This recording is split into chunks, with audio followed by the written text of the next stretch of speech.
భోగభాగ్యాలను అందించే భోగి పండగ, కొత్త కాంతులను తెచ్చే సంక్రాంతి పండగ, కనుమ పండుగలు అందరూ ఆనందంగా జరుపుకోవాలని ఆకాంక్షిస్తూ రాష్ట్ర ప్రజలందరికీ సంక్రాంతి పండుగ శుభాకాంక్షలు తెలియజేస్తా ఉన్నాం. రాష్ట్రంలో రైతు ప్రభుత్వంగా చెప్పుకునే కాంగ్రెస్ ప్రభుత్వం రైతులను కుడి ఎడమలుగా దగా చేస్తూ వస్తూ ఉంది. అడుగడుగునా రైతులను దగా చేస్తుంది కాంగ్రెస్ ప్రభుత్వం. రైతుల విషయంలో కాంగ్రెస్ పార్టీ మాటలు కోటలు దాటుతూ ఉన్నాయి. ఈ ప్రభుత్వం యొక్క చేతలు మాత్రం గడప దాటడం లేదు. మీరందరూ కూడా సాక్ష్యం. రైతు రుణమాఫీకి సంబంధించి మహబూబ్ నగర్ జిల్లాలో 2 నెలల కింద ముఖ్యమంత్రి గారు 2750 కోట్ల రూపాయల రుణమాఫీ డబ్బులు విడుదల చేశాను అని చెక్ కూడా ఇచ్చిండు. 2 నెలల కింద ఇచ్చాడు. మరి 2 నెలల కింద చెక్ ఇస్తే ఇవాళకైతే సంగారెడ్డికి చేరలే. నేను ఈ ప్రెస్ మీట్ మాట్లాడడానికి ముందు సంగారెడ్డి రైతులతో మాట్లాడినా, మెదక్ జిల్లా రైతులతో మాట్లాడినా, సిద్దిపేట జిల్లా రైతులతో మాట్లాడినా, ఎక్కడ 1 రూపాయి అయితే రైతులకు డబ్బు పడలేదు. అంటే ముఖ్యమంత్రి ఇచ్చిన చెక్కుకే అంత పతార లేకపోతే అసలు ఏమైనా గౌరవం ఉంటుందా ఈ ప్రభుత్వానికి? 30వ తారీఖు నాడు ముఖ్యమంత్రి గారు ఐ థింక్ నవంబర్ 30 నాడు చెక్ ఇచ్చాడు. నవంబర్ 30 నాడు ముఖ్యమంత్రి 2750 కోట్లు రైతులకు విడుదల చేస్తున్నాడు ముఖ్యమంత్రి చెక్ ఇస్తాడు. ఈ రోజుకు రైతుల అకౌంట్లలో రుణమాఫీ డబ్బులు పడవు. అంటే నువ్వు డమ్మీ చెక్ ఇచ్చినావా? అంటే ఎన్నికల ముందు ఏదైతే డమ్మీ హామీలు ఇచ్చినావో ముఖ్యమంత్రి అయినాక కూడా డమ్మీ చెక్కులు ఇస్తున్నారా ముఖ్యమంత్రి గారు? మీరు ఎక్కడ పోయినాయి డబ్బులు? మరి గాల్లే ఉన్నాయా? నువ్వు ఇచ్చిన చెక్కు ఎందుకు పాస్ అవుతలేదు? అయితే డమ్మీ చెక్ ఇవ్వాలి, లేకపోతే రైతుల్ని ప్రజల్ని మోసం చేయాలి. ఏంటి దీని మీద స్పష్టత అడుగుతా ఉన్నా నేను. I demand the government. మీరు 2750 కోట్లు అది ఇచ్చినామన్నారు. ఈ రోజు వరకు ఎందుకు రైతుల అకౌంట్లో డబ్బులు పడలేదు? ఎవరన్నా ఒకవేళ అధికారులు తప్పు చేస్తే వాళ్ళ మీద చర్య తీసుకోండి. ముఖ్యమంత్రి గారు చెక్ అంటే అది ఈ రాష్ట్రానికి ఆయన హెడ్, అది పాస్ కావాలి కదా. ఒకవేళ అధికారులు తప్పుదో పట్టించిండ్రా, చెక్ బౌన్స్ అయిందా, చెక్కు ఏదైనా దారి తప్పిపోయిందా, ఏమైపోయింది? ఎందుకు రైతుల అకౌంట్లో డబ్బులు పట్టలేవో అని నేను అడుగుతాను. అందరికీ రుణమాఫీ అని కొందరికే పరిమితం చేసిండ్రు రేవంత్ రెడ్డి గారు. ఇవాళ 2 లక్షల పైన ఉన్నటువంటి రైతులు చాలా మంది ముఖ్యమంత్రి గారు డబ్బులు కట్టండి మీకు వేస్తామంటే ముఖ్యమంత్రి మాటలు నమ్మి అప్పులు తెచ్చి వడ్డీలకు తెచ్చి డబ్బులు కడితే ఈ రోజుకు వారికి డబ్బు పడడం లేదు. అన్ని పంటలకు బోనస్ అన్నాడు, ఒక్క పంటకే పరిమితం చేసిండు. ఆ ఒక్క పంటలో కూడా సగం పంటకే బోనస్ ఇచ్చిండు రేవంత్ రెడ్డి గారు. పంటల బీమా పేరు మీద రైతుల్ని దగా చేసిండు రేవంత్ రెడ్డి గారు. కౌలు రైతులకు కూడా రైతు భరోసా ఇస్తామని దగా చేసిండు రేవంత్ రెడ్డి గారు. ఉపాధి హామీ కూలీలకు ఏదైతే కొత్త పథకం వీళ్ళు చెప్తున్నారో, ఇందిరమ్మ ఆత్మీయ భరోసా పేరిట చెప్తున్న ఉపాధి హామీ కూలీలకు కూడా దగా చేస్తున్నారు. రైతు భరోసా 15,000 ఇస్తామని చెప్పి ఇవాళ 6,000కే పరిమితం చేసి దగా చేస్తూ ఉన్నారు.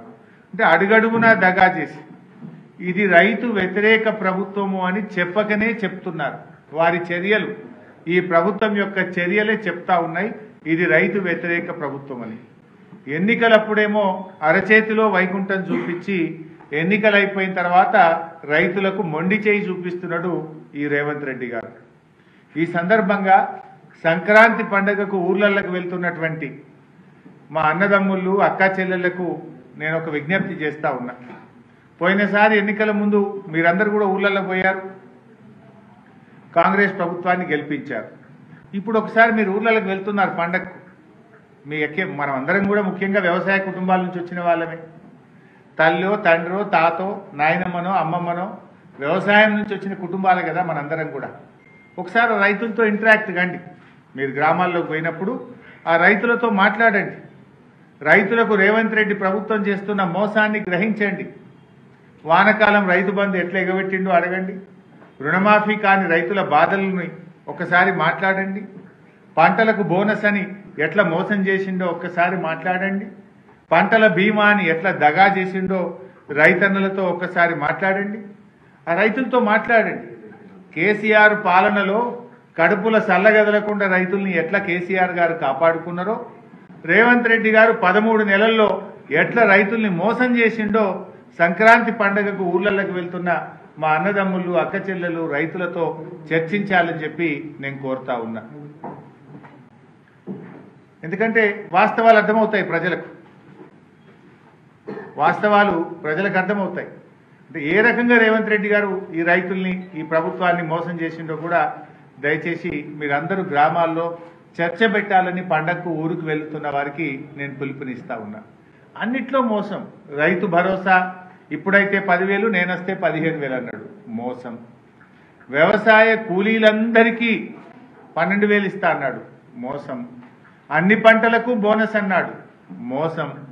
పంటలకు బీమా అన్నాడు, మోసం. రైతు రుణమాఫీ అందరికీ చేస్తానన్నాడు, మోసం. అడుగడుగున ప్రతి పథకములో అయితే ఎగవేతలు లేదంటే కోతలు.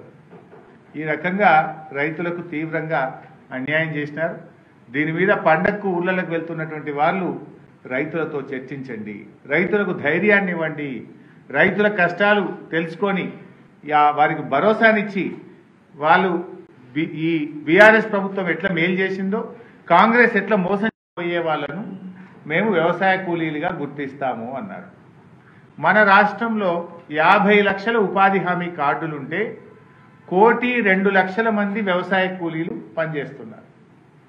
50 లక్షల ఈజీఎస్ కార్డులు ఉపాధి హామీ కార్డులుంటే ఆ 50 లక్షల కార్డుల మీద 1,02,00,000 మంది మట్టి పనికి కూలీ పనికి వెళ్తున్నారు. అయితే ఈ రాష్ట్ర ప్రభుత్వం ఏం నిబంధనలు పెట్టింది? 1 సెంటు భూమి ఉన్నా నువ్వు కూలీవి కాదు, 1 సెంటు భూమి ఉన్నా కూలీ కాదట. ఉపాధి హామీ పథకంలో ఈ సంవత్సరంలో 20 రోజులు నువ్వు పనిచేసి ఉంటేనే నువ్వు కూలీవి. అనారోగ్యం వల్లనో ఇతర అవసరాల వల్లనో కారణాల వల్ల ఉన్న ఉపాధి హామీలో ఏడాది పోకపోతే ఆయన తీసేస్తారట. సెంటు భూమి ఉంటే కూడా ఉండడట. సెంటు భూమిలో ఏమైనా పంట పంటదా? మీరు ఒకసారి ఆలోచించండి. 5 గుంటల భూమి ఉందనుకోండి, 5 గుంటల భూమి ఉంటే వీళ్ళు చెప్పిన ఈ రైతు భరోసా పథకం కింద 6,000 ఒక పంటకు, 6,000 ఒక పంటకు అన్నారు, 12,000. 5 గుంటలు ఉన్న వాళ్ళకి ఎంత వస్తుంది? 750 వానకాలం, 750 యాసంగి. అంటే 5 గుంటలు ఉన్న రైతుకు 1,500 రూపాయలు వస్తుంది. నువ్వు 5 గుంటలు ఉన్నందుకు వ్యవసాయ కూలీ కింద నీకు 12,000 ఇయ్య అంటుండు రేవంత్ రెడ్డి. ఇప్పుడు 5 గుంటలు ఉండుడే శాపమా? ఊళ్ళల్లో పాపం దళితులకు, గిరిజనులకు గతంలో ప్రభుత్వాలు పంచిన భూములు ఏమైనాయి అంటే తాతలకు ఎకరం వస్తే పంచుకునే వరకు మనకి 5 గుంటలు వచ్చింది. ఇక 5 గుంటలు ఉంది, ఆయన రోజు పొద్దుగాలేసి గడ్డపార పట్టుకొని ఉపాధి హామీలో మట్టి పనికి పోతున్నాడు. 5 గుంటల పంట వండింది లేదు, ఆయన బతికింది లేదు. కానీ నీకు 5 గుంటలు ఉంది కదా, వ్యవసాయ కూలీలకు ఇచ్చే 12,000 నీకు ఇయ్య అంటుండు బట్టి విక్రమార్క. 5 గుంటల పంట పండుతుంది, ఆ దళితుడు బతుకుతాడా, గిరిజనుడు బతుకుతాడా?